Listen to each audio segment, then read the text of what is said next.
The Dominion had never lost a battle.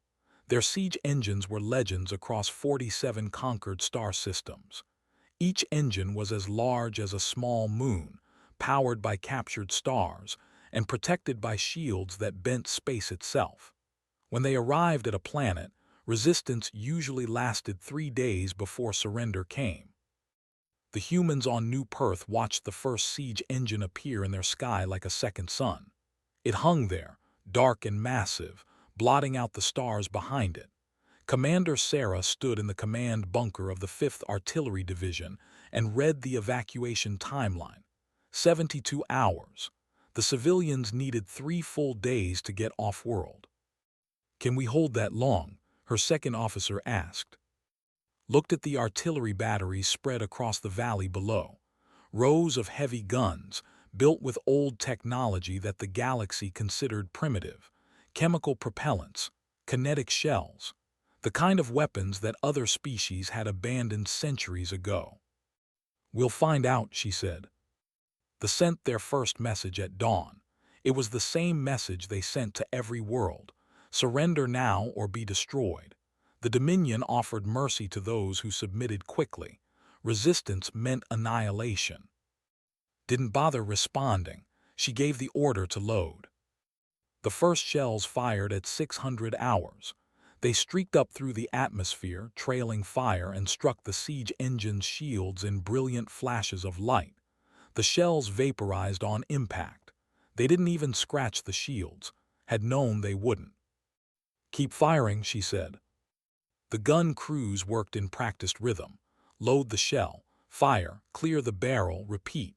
They had trained for this, though none of them had imagined they would actually do it. Standard artillery doctrine called for fire missions lasting minutes, maybe an hour at most. No one fired continuously. It destroyed the guns. But had done the math. The siege engine's shields weren't impenetrable. They were powerful, yes, but they worked by regenerating constantly. Every impact drained a tiny amount of energy that had to be replaced. If the humans stopped firing, the shields would recover fully. If they kept firing, kept forcing those shields to work without rest, maybe something would happen. Maybe. They barely noticed at first. Human weapons were so weak compared to the engine's defenses. The impacts created small flickers of light, nothing more. Inside the engine, 17,000 technicians worked in perfect mental synchronization, their minds linked into one vast intelligence. They monitored the shields with mild amusement. The humans would tire soon. They always did. But the humans didn't stop. Hour after hour, the guns roared. The sound became constant, a thunder that never ended. The crews worked in brutal rotation. When one team grew too exhausted, another took over.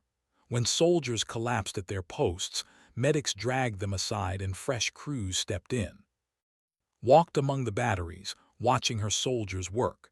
Their faces were already haggard, streaked with powder residue and sweat. The guns themselves were heating up despite the cooling systems running at maximum. The barrels glowed dull red in the darkness. "Commander, we're going through ammunition faster than projected," her logistics officer reported. "I know. How long can we sustain this rate?" 40 hours, maybe. After that, we'll need to slow down or we'll run dry." Shook her head. "We're not slowing down. Contact the factories. Tell them to triple production. Tell them to run the lines 24 hours straight." "Ma'am, the workers are already on double shifts." "Then they go to triple. They can sleep when the civilians are safe." They noticed something strange at hour 18. The shield flicker was lasting longer. Not much longer, just a fraction of a second more than it should. The hive mind analyzed the data. The shield capacitors were regenerating slower than normal. This was unexpected but not concerning. The humans couldn't possibly maintain this pace. No species in recorded galactic history had ever sustained combat operations for more than a day without rest. At hour 24, received reports of the first casualties. 3 soldiers dead from exhaustion, 2 more from a misfire when a barrel overheated. She added their names to a growing list and kept the guns firing. The second day was harder. The crews were running on stimulants and willpower. Medics moved from battery to battery, administering medication, treating minor injuries, trying to keep soldiers on their feet. The guns were breaking down faster now, barrels cracking from heat stress, firing mechanisms jamming. Engineers worked frantically, replacing parts, jury-rigging solutions. When they ran out of spare barrels, they started cannibalizing guns that had failed completely. One battery commander reported that his crews were using parts from 3 destroyed guns to keep 2 firing. Approved it.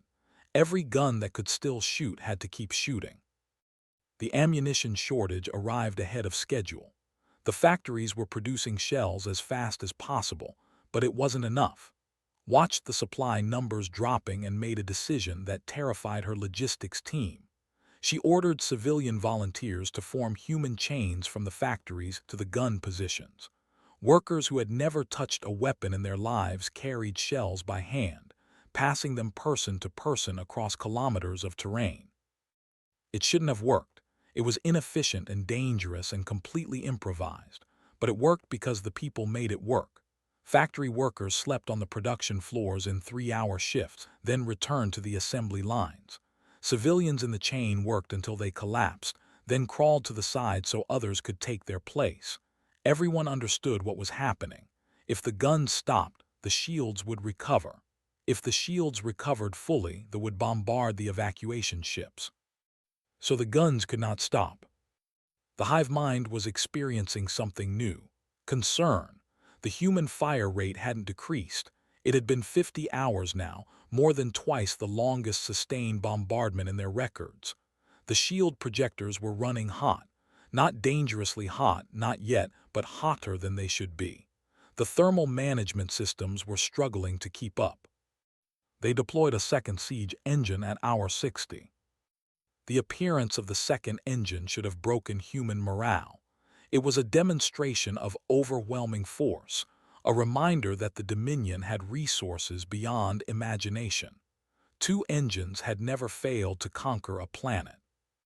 Saw it arrive and felt something cold settle in her chest. 2 engines meant twice the target area, twice the shields to pressure. She did the only thing she could do. She split her fire. Half the batteries targeted the first engine. Half targeted the second. The rate of fire on each individual target dropped by half, but now they had to manage thermal loads on 2 separate shield systems. And the humans were still firing at the absolute limit of what their guns could sustain. By hour 70, 3 guns had catastrophically failed, their barrels exploding from heat stress. Lost 15 soldiers in those explosions. She kept the remaining guns firing. The watched and recalculated. The humans had now fired continuously for almost 3 days. This was impossible. This violated everything the Dominion knew about warfare. Combat required rest, reorganization, resupply. Even their own engines, powerful as they were, cycled their weapons to prevent overheating. But the humans just kept firing. Inside the batteries, soldiers had stopped being individuals. They were parts of a machine now, moving through actions so deeply drilled that consciousness was optional. Load, fire, clear, repeat. Some soldiers were asleep on their feet, hands still working through muscle memory. When someone died, their body was gently moved aside and someone else took their position without the rhythm breaking. Hadn't slept in 3 days. She knew she looked like death, knew her hands shook when she tried to hold a data pad. But she couldn't stop. If she stopped, if she showed weakness, the crews might falter. So she stayed on her feet, walking among the guns, her presence the only anchor some of her soldiers had left. At hour 72, the last civilian transport cleared orbit. The evacuation was complete. Received the confirmation and felt something break inside her. They had done it. 3 days. They had held for 3 days. She could order the ceasefire now. She could let her people rest. But the siege engines were still there, still powered, still ready to fire. If she stopped now, the engines would recover. They might pursue the transports. They might call in more ships. The tactical situation hadn't changed. "Keep firing," she said. Her officers stared at her. "Ma'am, the civilians are safe. We can withdraw. The engines are still active. We keep firing until they leave or we're out of ammunition." No one argued. They were too tired to argue. The guns kept firing into the fourth day, and the hive minds felt something they had no word for, something that might have been fear.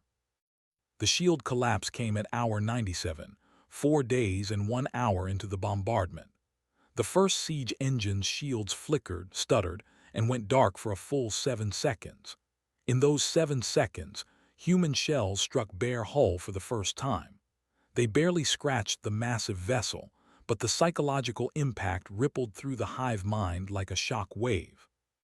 The shields came back online in a cascade of emergency power, but the damage was done. Not to the hull, which was still essentially untouched, but to something more fundamental. The had believed their siege engines were invincible. Now they knew they weren't. Watched the shield failure through her tactical display. 7 seconds. It wasn't much, but it was proof.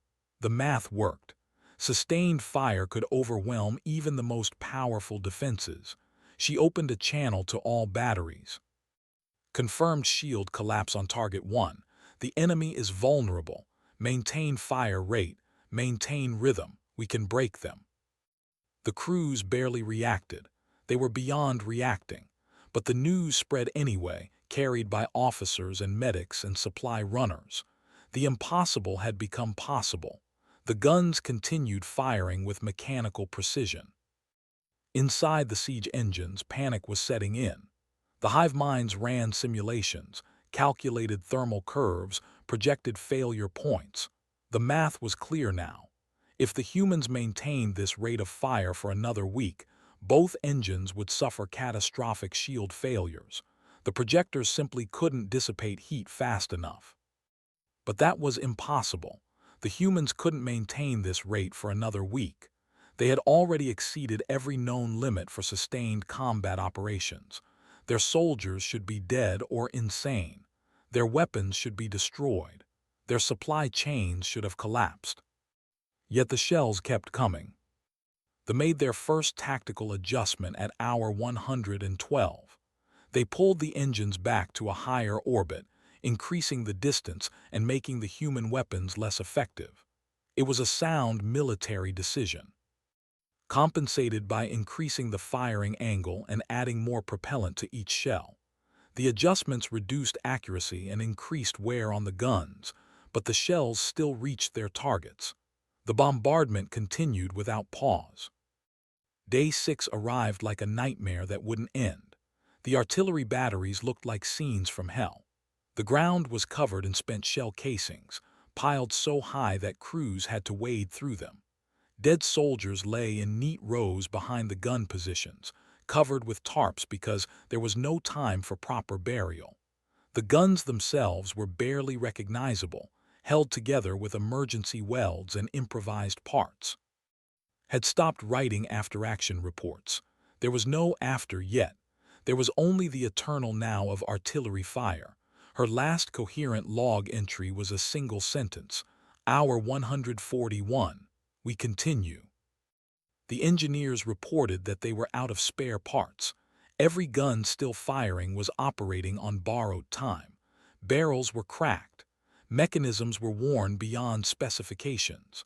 One battery commander said his guns would probably explode within the next 24 hours. "Then we have 24 hours, said. Make them count." They deployed their third siege engine at hour 170. This was now a matter of Dominion pride. 3 engines represented a fleet-level commitment. 3 engines had never failed to crack a world. The Dominion's reputation across 47 systems was built on the invincibility of their siege engines. Split her fire 3 ways.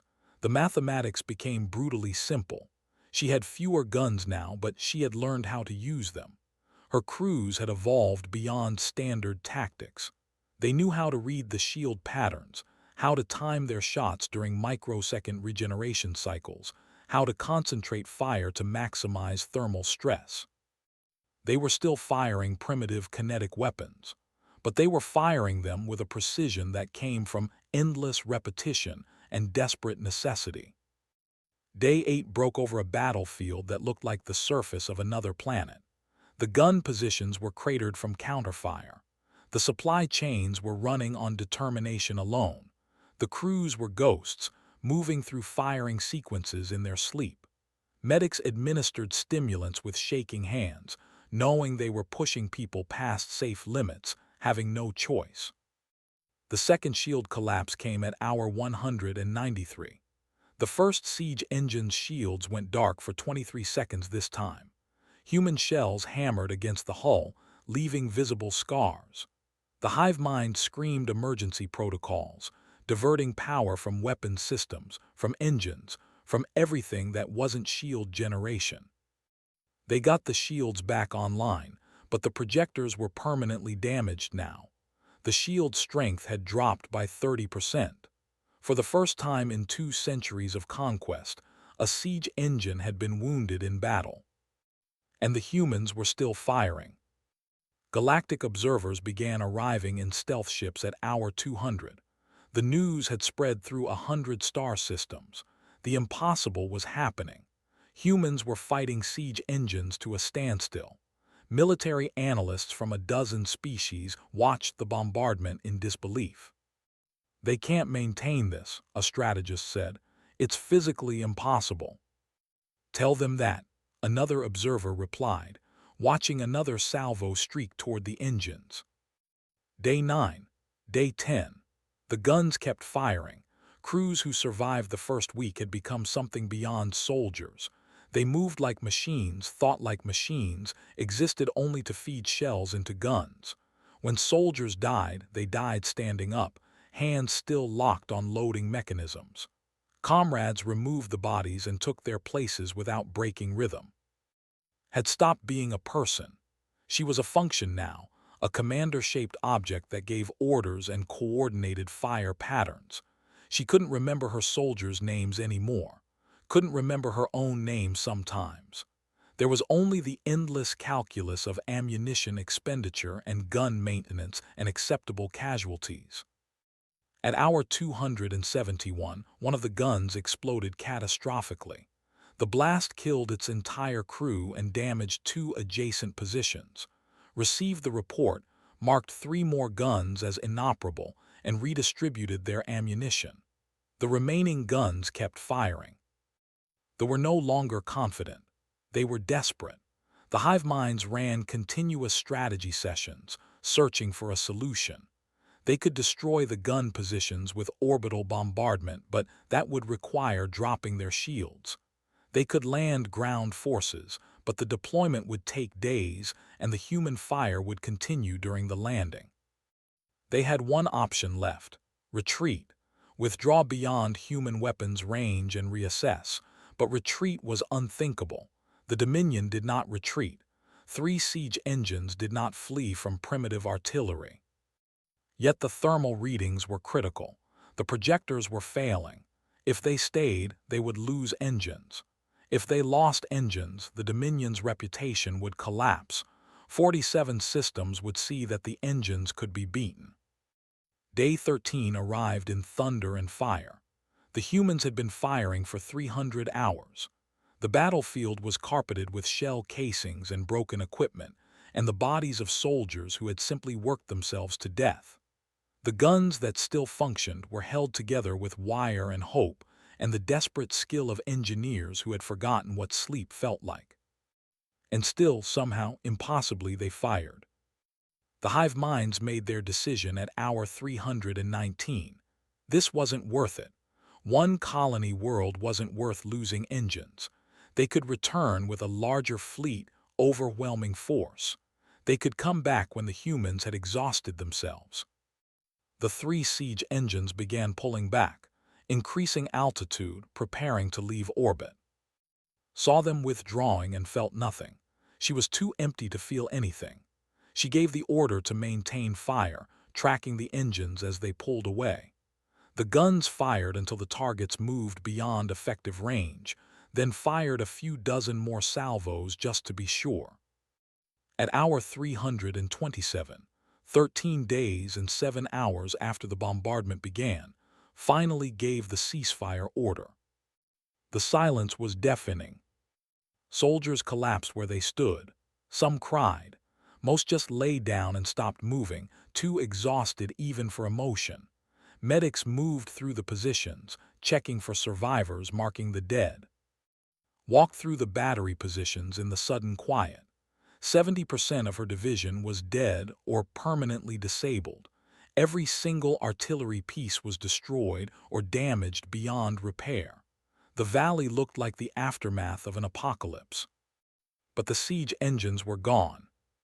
The after-action reports took weeks to compile. When they finally reached the Galactic Intelligence networks, they caused a sensation. The Dominion, conquerors of 47 systems, had been fought to a standstill, not by superior technology, not by brilliant tactics, but by human artillery crews who had simply refused to stop shooting. Military academies across the galaxy added a new term to their curricula: human sustainable rate of fire, which analysts defined as whatever rate is necessary, sustained for however long it takes, regardless of cost or probability. The never deployed siege engines against humanity again, not because they feared human weapons, but because they had learned something about their new adversary that terrified them more than any weapon could. Humans didn't calculate odds before fighting. They calculated how long they needed to hold, and then they held that long. Logic didn't enter into it. Probability didn't matter. When humans decided something had to be done, they did it, even if it killed them, especially if it killed them. In a galaxy of logical species that weighed cost against benefit, humanity's most terrifying weapon wasn't their artillery. It was their absolute, unshakable refusal to acknowledge when they should have already lost. They didn't fight until fighting became impossible. They fought until the enemy left, or they ran out of ammunition, or they were all dead. And sometimes, just sometimes, that was enough to make giants fall. Received a medal she was too tired to appreciate. Her surviving soldiers received honors they barely understood. The galaxy called them heroes. But among themselves, the survivors didn't talk about heroism. They talked about the sound of the guns, the rhythm that still echoed in their dreams. Load, fire, clear, repeat. Forever. On New Perth, they built a memorial in the valley where the batteries had stood.